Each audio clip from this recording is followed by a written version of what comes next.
Okay, good day, grade 8, Rutherford and Aristotle. So for today, we will have our lesson 2, week 2, for our continuation discussion that we had last week. Okay, so but before we proceed to our discussion for today, what have we discussed last week? Okay, I'll give you time to think about it. Okay, very good. So we have discussed about prejudice and stereotypes. Okay. Now, first, what is stereotype? Okay. So very good. So stereotype again, when we talk about stereotype, it is the general belief over someone or a particular group. So it can either be negative, it can be positive, or it can be neutral. Again, these are just thoughts, these are just ideas about a certain group of people. Or it is just more on cognitive. Whereas prejudice, what is prejudice? Okay, very good. So when we talk about prejudice, this is a negative feeling, negative opinion, or negative emotion towards a group of people or an individual. Again, prejudice always leads to negative. So unlike stereotype, it can be positive, it can be neutral, but prejudice, it always lead to negative. It always lead to hate, it always lead to dislike, it always lead to uh, negative judgment towards a group of people. Okay. Now, what are the types of stereotypes again? Or what can we specify when we talk about stereotypes? Okay, very good. So we have gender, we have race, we have age, we have culture, social class, religion, physical appearance. Okay, you can specify stereotypes through that uh, specific types. Okay. Now let's proceed. Let's further discuss or let's further compare stereotypes and prejudice. So when we talk about stereotype, again, this is a belief or generalization about a group of people. So it is cognitive. It means it is based on the thoughts or assumptions of a person. It may be positive, it may be negative or neutral, but it is often oversimplified. For example, all teenagers are good at using technology. So if you can observe in this example, it is more on just an idea or thought towards teenagers. And when we talk about prejudice, this is a feeling or attitude. So it is usually negative toward a group or its members. So it is affective. When we talk about affective, it talks about our emotion or our judgment toward a person or a group of people. It is usually negative and involves dislike, bias, or hostility. So example, I don't trust teenagers because they are irresponsible. So if you can observe in this example, you can feel that there's hate or a dislike towards teenagers. Okay, so that's the difference between stereotype and prejudice. Okay, if there's no more questions or clarification, we are now ready to proceed towards our main discussion for today. Now, for our main discussion for today, we will talk about structural context in poetry. But first, what is structural context in poetry? So, what do we talk about from the word itself, structure? Okay, let us further define what is structural context. So, when we talk about structural context, this refers to how a poem is organized and how its parts work together to create meaning. So it focuses on the arrangement of ideas, events, images, sounds, and literary devices rather than just the poem's topic. So when analyzing structural context, readers ask, how is the poem organized? What patterns are repeated? What ideas or images keep appearing? So, how do symbols and imagery help develop the poem's message? Okay. Okay. Now, in structural context, we have two types to discuss. First, we have pattern, then we have motifs. But first, let us define what is pattern in structural context. Okay. So, a pattern is a repeated arrangement of words, sound, images, ideas, or structures in a poem. This means it talks about how a sentence, a phrase, or a word is organized in a poem. So patterns help emphasize important themes such as hope, unity, or love, nature, friendship, and it creates rhythm or unity. For example, the rain keeps falling. The rain keeps calling. The rain keeps washing my fears away. So the repeated phrase, the rain keeps, forms a pattern. So this is how a pattern is identified in a poem. So when we talk about pattern again, this is how a sentence or a phrase is structured and repeated in the poem. So why are patterns important? So patterns emphasize important ideas, it creates rhythm and musicality, and it helps readers recognize the poem's focus. No. So in this example, we can identify that the focus of the poem is it is all about rain. Okay. So that is the pattern in the poem.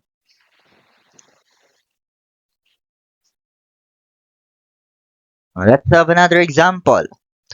Every step brings me closer. I will keep going. Every fall makes me stronger. I will keep going. Every dream is worth chasing. I will keep going. Every sunrise gives new hope. I will keep going. So, what did you notice in the example? Okay, what pattern can you notice in the poem? Okay, very good. So the repeated line, I will keep going is a pattern because it appears every after or every different idea in the poem. So it emphasizes the speaker's determination and perseverance. It reinforces the central message, never give up despite challenges. Okay? So we identified the focus of the poem that the speaker or the writer doesn't want to give up despite every challenge, every obstacles, or every problem or that he or she might have faced. She or he will keep going. So that is the focus or the message that the writer or the poet wants us to tell or want us to know. Mm. Okay, next. Let's have another example. Okay, so again, when we talk about pattern, these are the repeated phrase, repeated words, the repeated ideas or images, and the repeated structure of sentence. So in this example, let's read. The wind whispers through the trees. The river sings to the stones. The birds welcome the morning. The flowers greet the sun. The stars watch over the night. Okay. Now identify what is the pattern in the poem. Okay, unlike the example that we had earlier, it repeats the word or repeats the phrase itself. Okay, but in this example, can you see a repeated phrase? Can you see a repeated word? Or can you see a repeated ideas? Okay, so let's answer that question. So each line begins with the plus noun plus verb. Again, it repeats the structure the plus noun plus verb. For example, the plus wind, that is the noun, and the whisper is the verb. Or another, the plus river, it is the noun, sings, that is the verb. It repeats throughout the poem. So we do not just identify a pattern by just its repeated words, its repeated phrases. We can identify a pattern also through its sentence structure, such as the plus noun plus verb. Okay, that is a sentence structure. We can identify it as a pattern. Okay, again, the wind whispers. The plus noun, it is the wind, plus verb, whisper. So it follows the structure throughout the poem. So that is how we identify a pattern in a poem.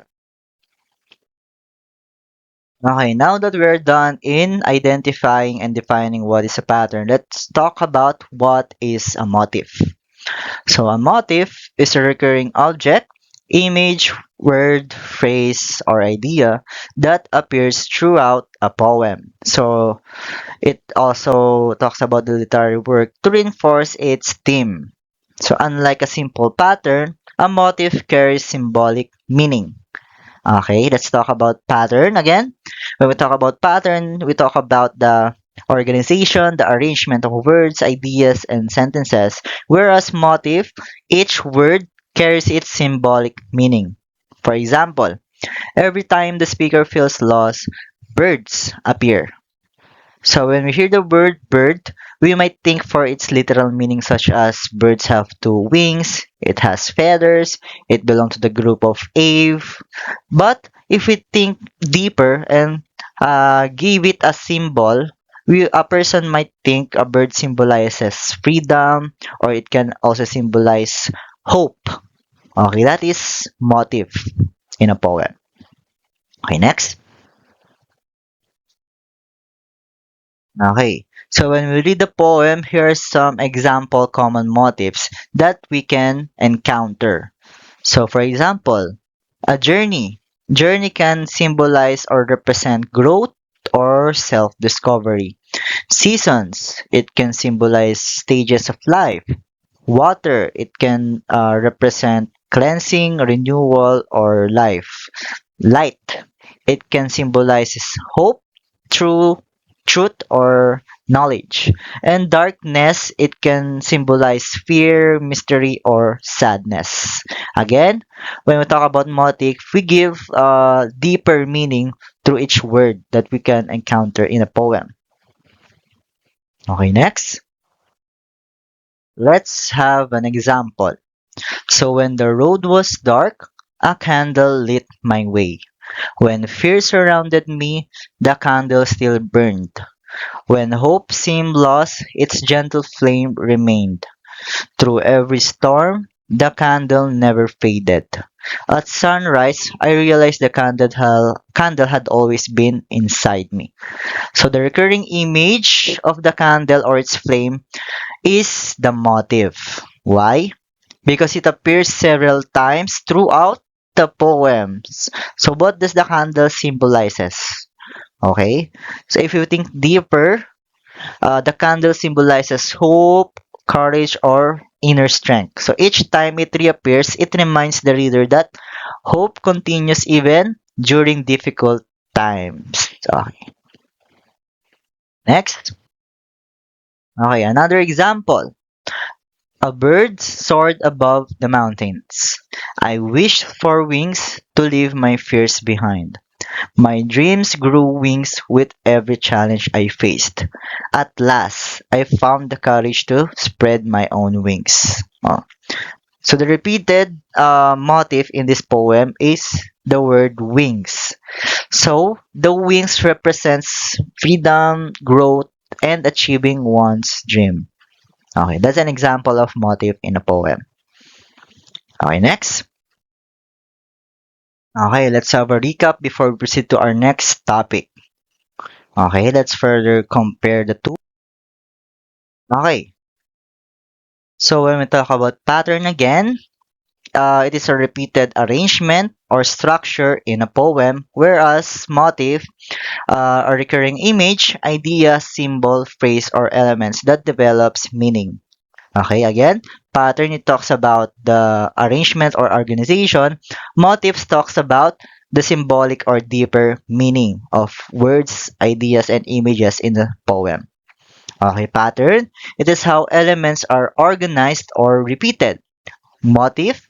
It is what repeated elements represents or suggest. Pattern. It is usually structural and formal. Motif. It usually use thematic and symbolic meaning. Pattern.